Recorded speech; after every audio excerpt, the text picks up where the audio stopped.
menurut gue pribadi setelah gue melihat ke belakang, ternyata kebiasaan untuk membandingkan diri dengan orang lain ini menurut gue udah ditanam di dalam otak kita selagi kita kecil, Vin. Dalam artian dengan sistem pendidikan yang kita punya di Indonesia, mungkin bukan cuma di Indonesia ya, di banyak dunia juga. Kalau dulu itu di SD tuh ada yang namanya ranking kan, sekarang juga masih ada sih probably. Jadi selalu orang dijejerin nilainya dari paling baik sampai yang paling buruk di dalam satu kelas. Nah, dulu itu gua juga luckily di SD ya, cerita sedikit nih, mumpung waktu itu nilainya masih bagus. Di SD itu dulu gua termasuk salah satu murid yang lumayan cemerlang kalau dilihat dari nilai akademisnya. Nah, gua tuh selalu dapat posisi 1 sampai 4. Nah, di situ tapi gue tahu banget di mana kalau dulu kan catur bulan ya, gue nggak tahu deh, bukan semester, jadi kayak ada 3 bagian gitu dalam satu tahun. Nah, kalau di dalam satu catur bulan itu gue tidak mendapatkan posisi yang gue inginkan, itu gue geramnya dengan amat sangat. Jadi di situ kerjaan gue tuh selalu kalau misalkan ulangan dibagiin gitu ya, instead of gue being happy dengan apa yang gue dapet, itu gue selalu nilik ke 1 atau 2 orang teman gue yang memang juga selalu berada di ranking-ranking atas itu gitu kan. Gue selalu ngelihat mereka dan gue ngelihat, gimana nih nilai gue cukup atau enggak gitu. Jadi gue benar-benar tidak mensyukuri atas apa yang sudah gue raih, tapi selalu membandingkan diri gue dengan nilai-nilai mereka. Itu menurut gue salah satu alasan kenapa kita juga setelah kita dewasa gitu ya, kebiasaan itu tetap melekat di dalam diri kita. Itu yang pertama dari sisi sekolah. Dan yang kedua menurut gue yang juga menjadi satu alasan keras, masih banyak lagi contoh-contoh yang di dalam keluarga yang bahkan si anak itu, kalau dia bukan anak tunggal ya, meskipun kalau anak tunggal, tapi sekarang kita ambil contoh yang bukan anak tunggal. Banyak banget kalau orang tua tuh yang ngomong kayak, tuh lihat tuh kakak kamu, dia aja bisa ini gitu. Atau misalkan kebalikannya, gue juga punya temen yang punya story yang beda. Dia malah dikasih pressure-nya dari orang tuanya tuh lihat adik-adik kamu tuh lebih muda tapi udah sukses, udah ini udah itu gitu. Sukses dalam artian material atau akademis gitu kan. Nah, itu juga yang menyebabkan gua atau yang menyebabkan teman-teman atau kita, siapapun yang bisa relate dengan tema ini gitu ya, memiliki kebiasaan untuk nggak fokus ke dalam diri kita sendiri, Vin. Karena ya memang dari luar tuh dipaksanya tuh untuk lu harus selalu menjadi lebih baik daripada ya nih udah terserah deh, daripada temen lu, daripada keluarga lu, daripada tetangga lu, or whatever it is gitu ya. Itu banyak banget jenisnya gitu. Jadi kalau menurut gua itu adalah dua asal muasal kebiasaan kita untuk membandingkan diri kita dengan orang lain yang mungkin sudah tertanam di saat kita masih kecil.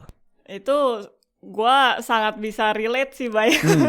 Soalnya gue waktu di perkuliahan juga sering banget kayak membandingkan, apalagi kayak di dunia musik gitu ya. Itu menurut gue sangat kental dengan yang namanya kompetisi gitu. Apalagi di musik klasik.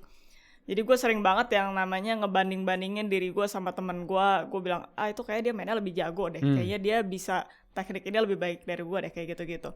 Dan gue setuju banget sih asal muasal yang tadi lu bilang dari 2 poin itu. Tapi kadang gue juga bertanya-tanya sih, Bay, kenapa tapi ya kita bisa punya kultur membandingkan itu loh gitu. Maksud gue, ya oke, emang dari keluarga atau dari sekolah gitu yang tadi lu bilang, ya mereka memang memberikan tendensi sehingga kita jadi membanding-bandingkan. Tapi mereka juga dapat kultur itu tuh dari mana gitu. Dan gue kalau berpikir mungkin ya itu sebenarnya skalanya lebih besar lagi kali. Jadi even kayak negara kita aja juga membanding-bandingkan dengan negara orang lain gitu kan, kayak sama negara tetangga misalkan. Kayak gitu. Jadi gue juga kadang-kadang bertanya-tanya gitu, dari core-nya itu tuh asal muala yang bener-bener itu tuh dari mana gitu. Dan menurut gua kalau orang tua yang tadi kayak membanding-bandingkan juga sebenarnya mungkin mereka itu sebenarnya maksudnya untuk memotivasi gitu ya, membuat kita mempunyai inspirasi atau role model mungkin ya maksudnya. Cuma menurut gua yang kurang tepat itu ya package-nya aja, kan selalu perkataannya kayak lihat tuh, contoh tuh, jadi kayak apa ya, kesannya kayak dictatorship gitu loh, kayak nyuruh bukannya kayak ya lu ngerti kan maksud gue. Jadi package-nya aja menurut gue yang kurang tepat sehingga si anak juga menerimanya ya itu even bisa lead to trauma dan menjadi terluka gitu sih. Makanya gue pikir juga bahwa kadang-kadang tuh setelah orang tua sering membanding-bandingkan kita dengan saudara kita gitu ya, itu tuh di message di balik itu ya Bay, itu bisa juga jadinya kayak kalau gua nggak sebaik kakak gua, or gua nggak sebaik adik gua gitu, berarti orang tua gua cintanya less ke gua gitu. Ya. Jadi ya kan itu jadi kayak seolah-olah ya berarti istilahnya gua harus mencapai satu poin bahwa nanti orang tua gue akan mencintai gue seperti dia mencintai kakak gue, atau seperti dia bangga dengan kakak gue, kayak gitu. Jadi itu menurut gue juga message terselubung yang kadang orang yang membandingkan itu tidak aware dengan gitu. Dan kalau misalkan kita membawa itu terus gitu ya sampai ke lingkup sampai kita sudah dewasa, sampai kita menjalani dunia kerja or apalah perkuliahan bla bla bla, itu juga kita kalau misalkan tidak mencapai level yang mesti kita bandingin, atau kita kan kalau membandingkan sesuatu pasti kita menetapkan satu level kan, yang sebenarnya itu kan level yang kita tetapkan sendiri juga, ilusi juga sebenarnya. Di saat kita tidak mencapai itu, kita juga menjadi manusia yang kurang gitu merasanya, jadi merasa tidak punya value, merasa kecil, merasa tidak percaya diri, karena kita selalu berpegangan bahwa kalau gue punya value itu berarti gue harus bisa lebih baik dari orang di depan gue. Kalau gue belum bisa melampaui dia, berarti gue masih less gitu. Jadi menurut gue itu sih salah satu juga efek yang sebenarnya kadang-kadang kita nggak aware.